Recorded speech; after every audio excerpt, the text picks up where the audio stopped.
Hi, I'm Ujwal Thapa. I'm the co-founder of Entrepreneurs for Nepal. It's a 30,000 plus members network that helps businesses increase their chances of success in Nepal. So today I'm going to talk about the Nepal advantage, where you can build a global business for the broader region based in Nepal.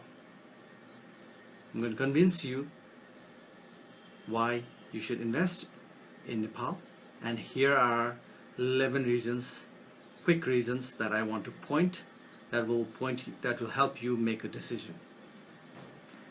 So the first reason that I want to talk about to convince you is look at our location. We have the best location. We have China on the north and India on the south. If you look at the Stan Chart survey, it talks about China becoming the richest country in the world in 2030, and India just lags behind China and US. Right? So we're between two of the richest countries in the world, which helps us be a great strategic location for building a company here. So number two reason I want to give is we're connected to the world, and not many of you know this. But actually we're accessible to the US, European, the Middle Eastern, Southeast Asian, and Asian markets. Within 24 hours, you can fly your Nepal staff to your headquarters anywhere in the world. New Delhi, which is the capital city of India, is just 1 hour away. Chinese cities like Chengdu, Guangzhou are 3 hours. Hong Kong is only 5 hours away. Singapore is 4 hours. And all the Arab countries are more or less 5 hours away. So think about that. When it comes to mobile penetration, mobile connectivity, we're reaching almost 100% right now. In a few years, we are right about there, and it's cheap. And we have 28 million people here, so that's a big population to cater to when you think about mobile penetration.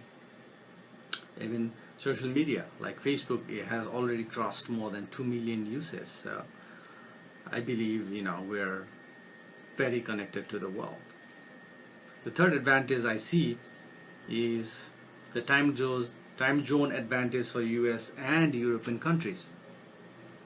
Nepal has almost 12 hours time difference between the North American countries, which ensures that Nepali employees will be working while the US employees will be sleeping. So it gives you a 24-hour working schedule. And for Indian and Chinese companies, we're almost in the same time zone, so we work while you work too. So it's a win-win situation. So the fourth point I want to raise is the cost advantage for global companies is huge. Nepal, you'll attract top talent at a huge cost advantage, where the average salary for a starting IT engineer is around $4,000 a year. Compare that to most IT professionals who probably go beyond $29,000 a year in developed countries. So based on our experience, the cost to run a 10-person office in Kathmandu would be under $100,000 a year, and the dollar rate is $1 is equal to almost 100 Nepali rupees. So there's a huge cost advantage for global companies. Think about that. So the next point I want to raise, the fifth reason to invest in Nepal is coming out of a period of political uncertainty, and history is proof that companies built right after big wars, civil wars, uncertainties go on to become to prosper more than other companies. I mean, it's the ideal time to invest. So and foreign investment has been almost negligible. So this is the right time. The sixth reason I want to give is there are some success stories, because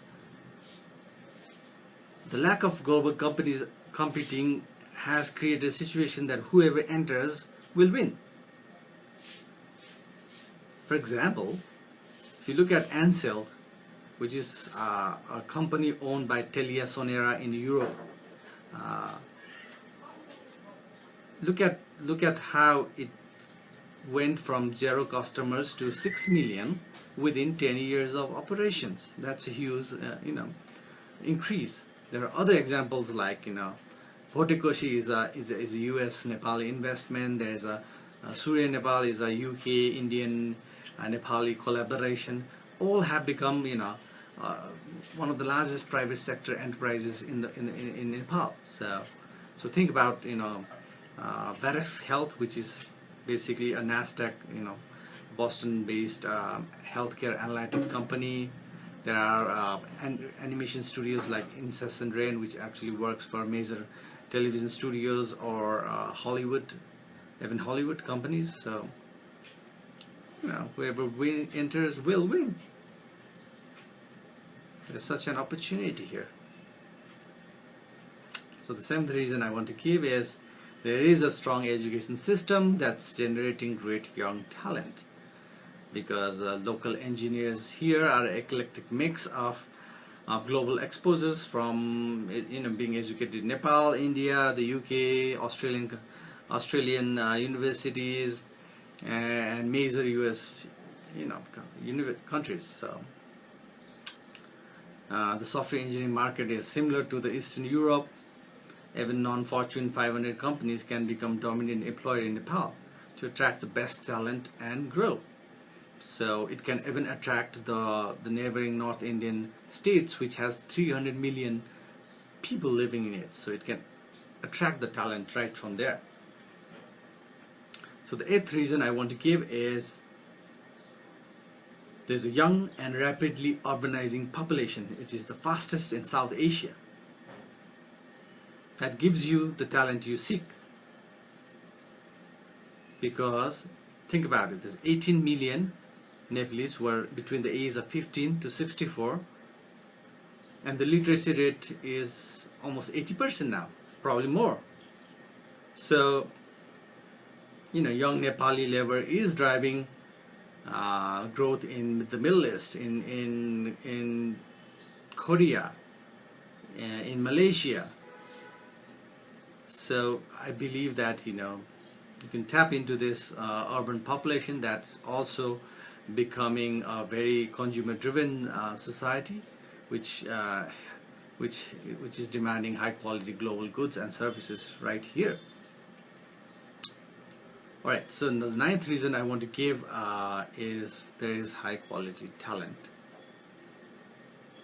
which we can tap into. I have personally, seen Nepalese who have worked in NASA, who have worked in Google, in Apple, Intel, major European multinationals, and major multinational banks also. So I believe that you can tap into this high quality talent if you decide to invest in Nepal. And the number 10 reason I want to talk about the environment of this country. Look at this we have fantastic weather. We're one of the friendliest people in the world. Well, people have rated us as one of the friendliest, so that's good. And we have breathtaking terrain. I mean, we go from the hot savanna like weather in the plains to the highest mountains in the world within 100 kilometers. So think about it, Think about the fact that we have the holiest places in the world for two major religions in the world, Hinduism and Buddhism. Buddha was born in Nepal, so they, look at the potential there. And Pashupatinath and Janakpur are two famous pilgrimage sites for Hindus. That's 2 billion, catering to 2 billion people in the world. So think about it. Great advantages. And I want to add another point, which is basically many growth areas exist in Nepal. because we've never even tried to take advantage of it. Nepal hasn't been there, because Nepal borders 300 million people in the world. We have a rapidly increasing middle class in Bihar and West Bengal and Uttar Pradesh and Uttaranchal, which are the bordering Indian states. They have phenomenal growth rate right now. And in Nepal, there's I want to highlight a few sectors with great potentials, which is basically healthcare is one sector, where it's facility, distribution and services. The second would be software, health, in terms of healthcare, IT, analytics, internet and design. Third would be tourism. The fourth would be manufacturing. And then the fifth would be energy. And the sixth would be agriculture. And then also information and distribution systems. So with all these advantages, there are also some risks that you have to manage if you want to come to Nepal, which is basically there's still a degree of political turbulence that you have to that we need to fix. There are problems of politicized labor unions that are there. There's lack of infrastructure, especially stable source of utility and energy. There's lack of strong legal structure, which has been addressed, and there's a lot of exchange rate volatility. Plus, there is institutional red tape and corruption. So anyway, I think even I've given you a brief picture of what it will be like to invest in Nepal and what potentials it holds. If you have any questions, please do write to me. I'll have my information in the about section of this YouTube video, and a copy of an article about the 11 reasons to invest in Nepal there's a download link right there. You can download and have a look also. Please look at my blog HamroNepal.com. WHYNEPAL. HamroNepal.com is a blog that I use to talk about entrepreneurship and the state of things in Nepal. So have a look into that also. If you have any questions, just write to me, ask away, and I hope you'll find Nepal that amazing place for you to invest in and to trust, to build your future in. And I would be happy to help you facilitate anything that you want to do out here in Nepal. Thank you very much. Best wishes, and have a good day. Bye.